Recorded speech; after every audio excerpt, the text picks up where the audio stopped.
Monsieur le Premier ministre, je vous cède la parole.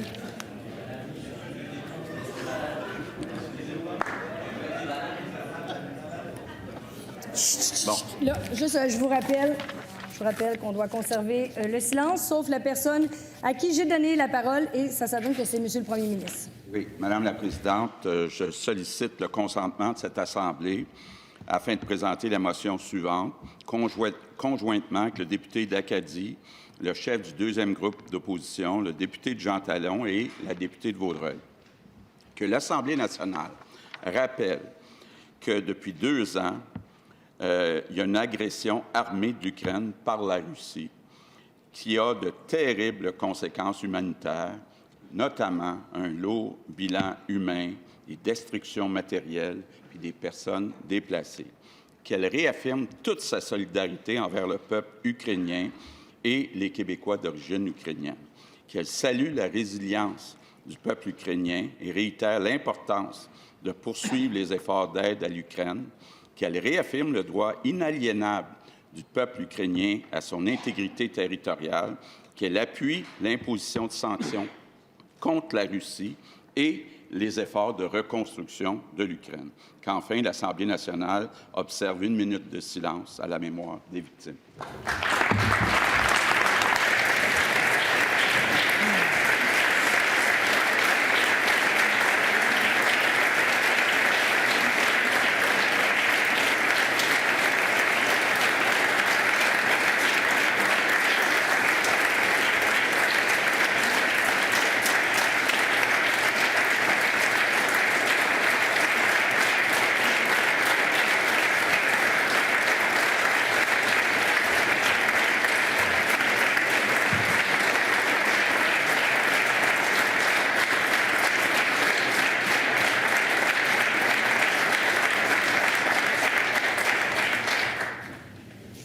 Merci, Monsieur le Premier ministre. Y a-t-il consentement pour débattre de cette motion, Monsieur le leader adjoint du gouvernement? Madame la Présidente, il y a consentement pour un débat de 3 minutes dans l'ordre suivant. Le Premier ministre, le député d'Acadie, le chef du deuxième groupe d'opposition et le député de Jean Talon. Merci. Donc, je comprends qu'il y ait consentement pour des interventions, soit durée de 3 minutes chacune, et nous allons immédiatement débuter par l'intervention de Monsieur le Premier ministre. Oui, Madame la Présidente, 2 ans après le début de l'invasion russe, l'Ukraine lutte toujours pour sa liberté. Les Ukrainiens résistent à cette attaque qui viole le droit international. Les Québécois sont toujours derrière eux. Et on souligne aujourd'hui leur détermination, leur courage. La paix, c'est une valeur fondamentale pour notre nation. Depuis le tout début, le Québec a condamné la guerre d'agression du régime de Vladimir Poutine qui vise à avaler l'Ukraine. Ça fait 2 ans maintenant que les Ukrainiens se battent avec l'appui de leurs alliés internationaux. La guerre a maintenant fait des centaines de milliers de morts. J'ai donc une pensée pour tous ceux qui ont perdu la vie dans ce conflit et pour tous ceux et celles qui ont perdu un être cher. Donc, au nom des Québécois, je réitère notre appui à l'aide civile, humanitaire et militaire que le gouvernement du Canada apporte à l'Ukraine. On appuie aussi les sanctions contre la Russie de Poutine et on va être aux côtés des Ukrainiens aussi longtemps qu'il faudra pour que cette agression arrête. Je veux saluer le consul honoraire d'Ukraine à Montréal, M. Eugène Tcholy, qui est avec nous, et la délégation qui l'accompagne dans les tribunes. Le Québec est avec l'Ukraine aujourd'hui et va l'être jusqu'à la fin de la guerre. Merci.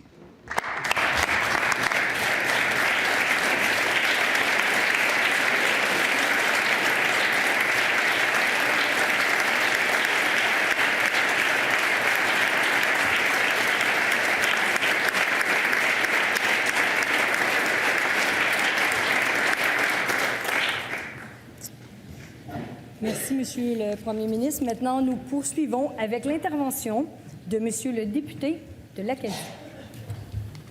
Madame la Présidente, permettez-moi à mon tour de saluer le consul honoraire et la délégation de l'Ukraine qui est dans les tribunes. Et je souligne qu'il y a 2 ans maintenant, la Russie et son président Vladimir Poutine envahissaient l'Ukraine. Une attaque injustifiée, dénoncée par la communauté internationale. Une agression qui bafoue le droit international et les lois internationales, qui cible des civils, des femmes, des enfants, des aînés, qui sème la peur et la désolation sur le territoire ukrainien et au sein de la population.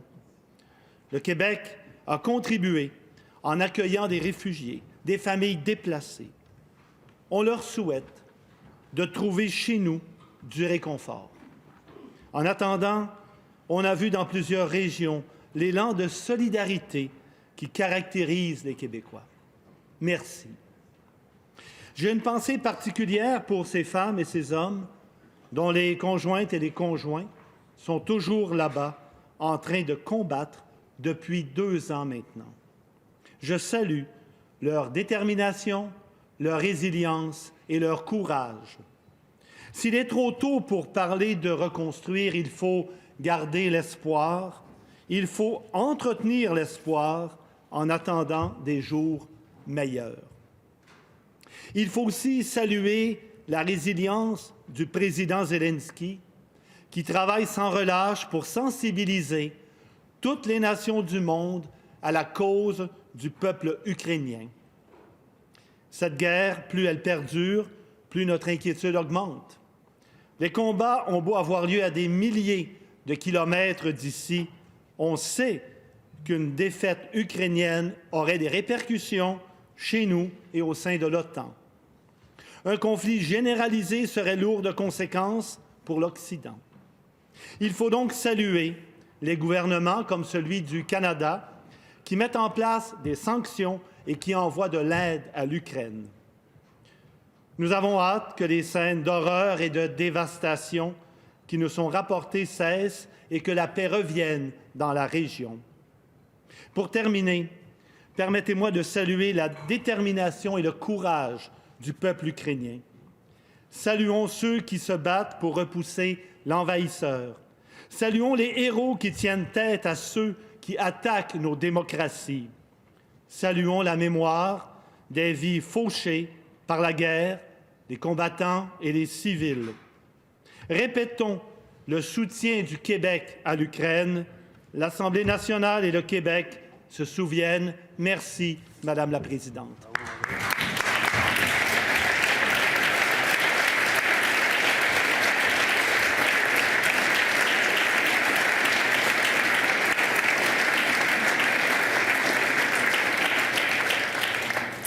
Merci, Monsieur le député. Maintenant, je suis prête à céder la parole à Monsieur le chef du 2e groupe d'opposition.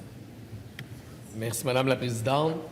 Il y a 2 ans, jour pour jour, le régime de Vladimir Poutine s'est lancé dans une invasion illégale, une agression meurtrière de l'Ukraine. À l'époque, on s'en souvient, le dirigeant russe était d'ailleurs convaincu que la victoire lui serait assurée en quelques jours. 2 ans plus tard, malgré l'horreur de la guerre, malgré le bilan toujours plus grand des morts civiles et militaires, malgré les pères qui ne reviendront plus et les enfants qui grandissent sous les bombes, 2 ans plus tard, donc, le peuple ukrainien tient bon. 2 ans plus tard, la solidarité du Québec, elle aussi, tient bon. Je veux saluer la communauté ukrainienne au Québec qui s'est mobilisée de façon remarquable dès les premiers jours de l'agression. Je veux saluer les Ukrainiens et les Ukrainiennes aussi qui ont trouvé refuge ici, chez nous, saluer ceux et celles qui rendent leur immigration plus facile, en particulier les organismes d'accueil et de francisation. Je lisais d'ailleurs dans la presse l'histoire de Yulia Melnik et de son amie, je cite, « En arrière-plan, elle a enregistré « Ne me quitte pas » de Céline Dion et « Les étoiles filantes » des Cowboys fringants. 2 chansons dont elle a lu et chanté les paroles des millions de fois pour apprendre le français, en plus de suivre des cours de francisation à temps plein pendant 1 an. Moi, je trouve que ce genre d'histoire-là, ça fait du bien. Ça montre que l'immigration, c'est un chemin. Ces réfugiés font un bout de chemin vers nous et nous leur devons de continuer à faire un bout de chemin vers eux. Nous leur devons de faire durer dans le temps l'engagement pris par le Québec au premier jour de la guerre, celui d'être une terre d'accueil, de refuge et de solidarité. Il y a en ce moment au Québec beaucoup d'Ukrainiens qui ont peur pour le renouvellement de leur permis de travail. Les Ukrainiens et les Ukrainiennes qui souhaitent rejoindre leur communauté ici au Québec ont peur que la porte se referme. Le programme de parrainage fédéral finit dans quelques jours. Ça cause une incertitude énorme pour l'avenir. Je crois qu'il faut y voir. Bien sûr, je souhaite, comme nous tous, que cette guerre prenne fin le plus vite possible. Mais la seule certitude qu'on peut avoir ici en cette Chambre, c'est celle qu'on peut offrir aux Ukrainiens et aux Ukrainiennes qui ont choisi le Québec. Madame la Présidente, disons au peuple ukrainien, à ceux qui nous ont rejoints comme à ceux qui restent là-bas, que le Québec est solidaire et le restera. Merci.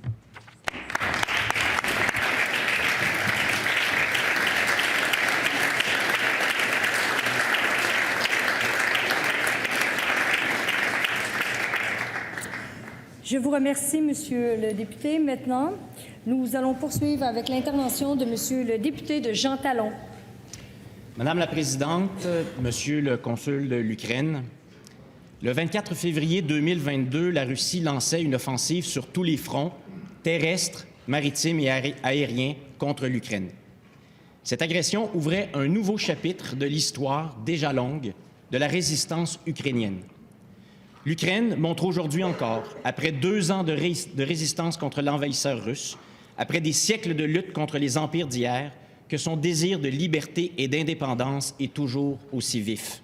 L'Ukraine force le monde entier à l'admiration. Sans céder à la peur, l'Ukraine tient tête aux forces réunies d'un pays 3 fois plus peuplé de l'une des puissances militaires mondiales. Les Ukrainiennes et les Ukrainiens, au prix de tous les sacrifices, ont fait le choix du courage, le choix de défendre l'indépendance de leur nation. Rendons hommage à toutes les Ukrainiennes et à tous les Ukrainiens engagés dans la lutte au péril de leur vie. En mai 2023, j'ai eu la chance de passer une semaine avec Katerina Shunevich et Marta Pavlychyn, 2 courageuses avocates ukrainiennes. Elles font partie de l'organisation Jurfem, un groupe d'avocates qui défend les femmes ukrainiennes victimes de violences sexuelles aux mains des troupes russes. Elles effectuent ce travail alors qu'elles subissent elles-mêmes les bombardements russes. Elles sont venues ici pour expliquer ce qui se passe en Ukraine, pour nous remercier de les appuyer, pour nous inciter à continuer de soutenir leur combat pour la liberté, la démocratie, les droits humains, le droit international. Elles nous ont permis de mieux saisir comment le viol et les violences sexuelles sont systématiquement utilisées par les troupes russes. Encore une fois, le corps des femmes est une arme de guerre. En plus des violences sexuelles, des milliers de crimes de guerre en Ukraine sont documentés et sous enquête. Plus de 120 000 enfants ukrainiens auraient littéralement été kidnappés et déportés pour être donnés en adoption en Russie. C'est d'ailleurs le crime pour lequel la Cour pénale internationale a émis un mandat d'arrêt contre Vladimir Poutine. Les attaques contre les civils se sont multipliées. Les massacres de Boutcha, près de Kiev, et d'Izium, dans la région de Kharkiv, comptent parmi les cas les plus atroces. Des millions de personnes forcées à fuir, torture de civils, utilisation de boucliers humains, destruction massive d'édifices civils, pillage. Voilà d'autres effroyables conséquences de l'invasion à grande échelle de l'Ukraine par les troupes russes. La résistance de l'Ukraine nous inspire et nous avons le devoir de continuer à l'appuyer, concrètement. Parce que soutenir l'Ukraine, c'est nous tenir debout pour les valeurs qui nous sont les plus chères. C'est combattre le crime d'agression, les crimes de guerre. C'est reconnaître le droit à l'autodétermination des peuples. C'est nous assurer que la paix mondiale et notre sécurité ne puissent être menacées par des tyrans tels que Vladimir Poutine. Et du Québec, nous pouvons faire quelque chose. La mission de Katerina Shunevich et Marta Pavlychyn au Québec, le travail de Jurfem en faveur des femmes ukrainiennes victimes de violences sexuelles, c'est Avocats sans frontières qui les a appuyés grâce au programme de solidarité internationale du ministère des Relations internationales du Québec. D'autres organisations québécoises sont actives en Ukraine. Des milliers de gens ici au Québec se sont mobilisés pour aider. De nombreuses familles ukrainiennes sont réfugiées au Québec. Nous les saluons. Alors oui, notre voix compte, nos actions comptent. Continuons à répondre à l'appel de Katerina et Marta. Continuons à élever notre voix et à agir pour soutenir l'Ukraine. Slava Ukraini, vive l'Ukraine libre!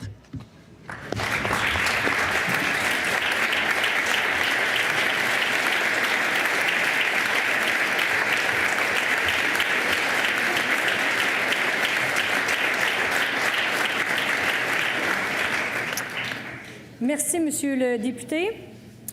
Cette motion est-elle adoptée? Motion adoptée. Je vous invite à vous lever pour observer 1 minute de silence.